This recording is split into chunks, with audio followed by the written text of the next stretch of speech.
Each year, thousands of UFO reports are filed with various agencies. Mostly mundane, they range from ambiguous flashing lights to far-out stories of contact with extraterrestrial beings. Apart from fanatical followers of the phenomenon, most find these reports easy to dismiss as misidentified aircraft or outright hoaxes. But every once in a while, a UFO event occurs that is difficult to ignore.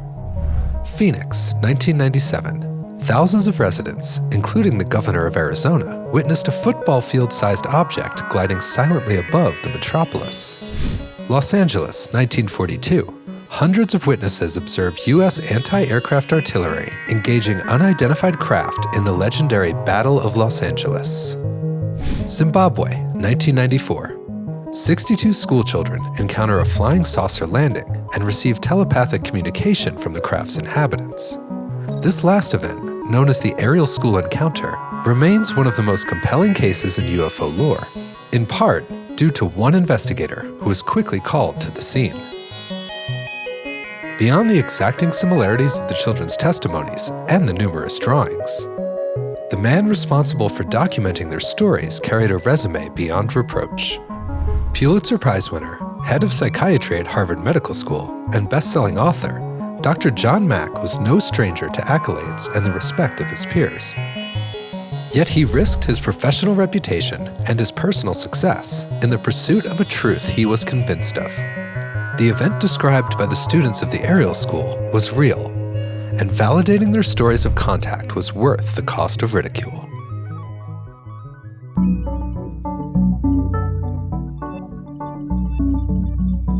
On September 16, 1994, the students of the Ariel School in suburban Zimbabwe were at recess, enjoying an extra feeling of freedom as the faculty and staff were in a mandatory meeting.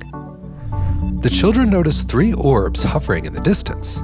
The orbs disappeared several times, only to reappear somewhere else in the sky. One of the orbs slowly began to descend towards the ground, revealing itself as a saucer-shaped craft landing 100 meters from the fascinated group of children.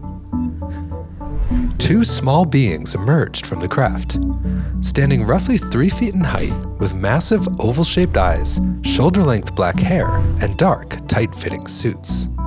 The children were frozen in shock. They watched the beings for a few moments until one of them noticed the children and immediately proceeded to board the ship, disappearing as mysteriously as they arrived. Running back into the school, the children attempted to explain what they had witnessed to the teachers, who had seen nothing from inside the building. Somewhat surprisingly, the school immediately reached out to Cynthia Hind, a well-known UFO investigator. She interviewed the children and asked them to draw what they saw, resulting in around 40 depictions of the event. Hind isolated the children during their interviews. Yet the similarities of their individual accounts were inexplicable. Details, such as the exact location of the landing, are precisely depicted.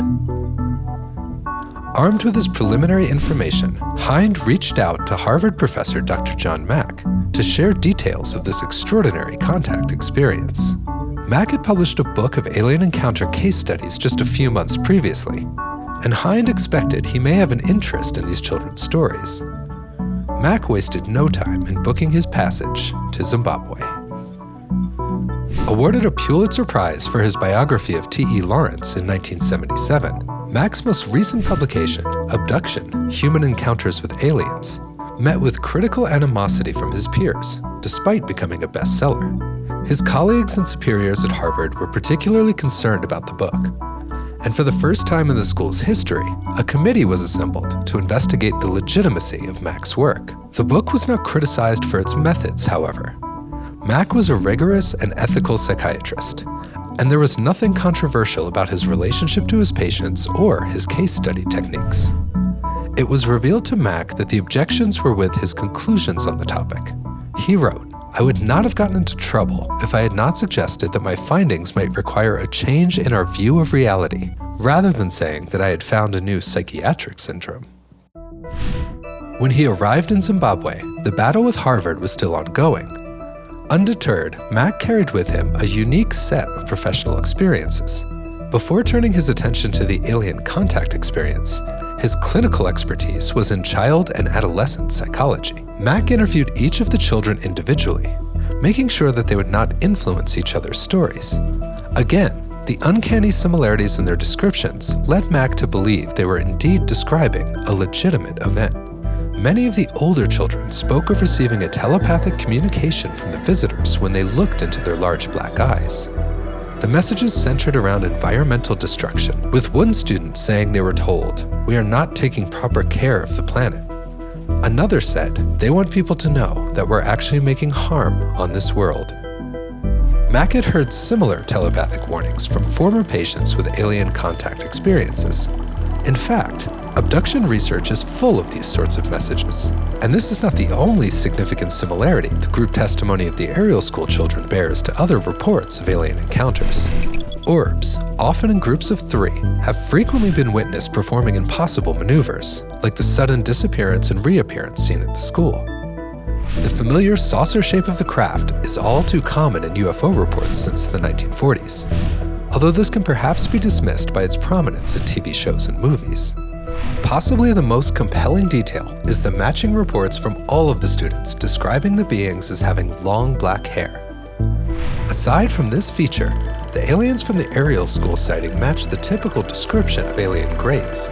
If the children were merely imagining the popular depiction of aliens and UFOs, it's hard to believe that they would add this unusual feature. And yet this anomaly does have precedence in other contact reports. Greys have been known to wear disguises, often in misguided attempts to comfort those they encounter. Many reports have mentioned hair, although it is usually white. In a few cases, greys have appeared wearing cowboy hats, and in a particularly terrifying encounter, one has been described wearing a full clown costume. If the individual accounts of this alien encounter directly resembled an X-Files episode, or one of many popular movies on the subject, it might be easier to dismiss. But the particulars of this case contained enough similarity to established research in the field, and just enough difference from depictions in popular media, to convince the expert minds of Cynthia Hind and Dr. John Mack. Some have suggested a group hallucination, or some form of mass hysteria, as a possible and utterly terrestrial explanation. However, these group psychological effects are almost always tied to shared religious or cultural beliefs, such as the various mass sightings of the Virgin Mary. The Ariel school children were not only diverse in age, but they came from a wide variety of cultural backgrounds. As Hind wrote, they represented a wide cross-section of Zimbabwe: Black African children from several tribes, mixed-race children, Asian children, whose grandparents were from India, and white children, mostly Zimbabwean-born, but whose parents were often from South Africa or Britain. These cultural differences make the similar reports all the more compelling. What would motivate a group of school children to fabricate such an elaborate story? And what would a respected psychiatrist have to gain by investigating the details of the event? Even if it is a case of group hallucination, it would break the mold of any known previous case. And wouldn't that be fascinating enough in its own right?